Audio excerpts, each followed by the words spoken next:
Nous avons été invités par le président de la CENI pour un échange, comme vous le savez, dans le cadre du processus électoral en cours.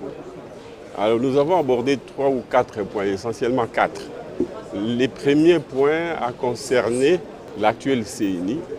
Le deuxième point, c'était les fichiers. Nous avons discuté du fichier électoral.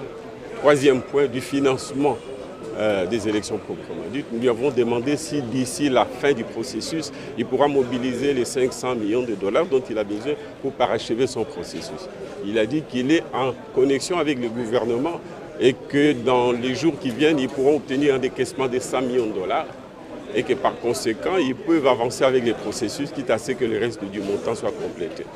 Nous pensons que cette façon de faire n'est pas crédible et nous pensons qu'il faut faire pression, nous l'avons dit. Voilà l'essentiel de ce que nous avons discuté. Nous avons dit que les processus tels qu'ils ont commencé, si nous pouvons avancer dans les contacts, dans les discussions pour que l'opinion de l'opposition, et je pense que c'est en train d'être le cas, soit prise en compte pour l'amélioration du processus, ce serait une bonne chose. Et il nous a dit que le processus des contacts entre la CENI et les différentes parties prenantes vient de commencer et que ça allait continuer. Personnellement, je ne crois pas au respect du délai constitutionnel à cause de problèmes de financement.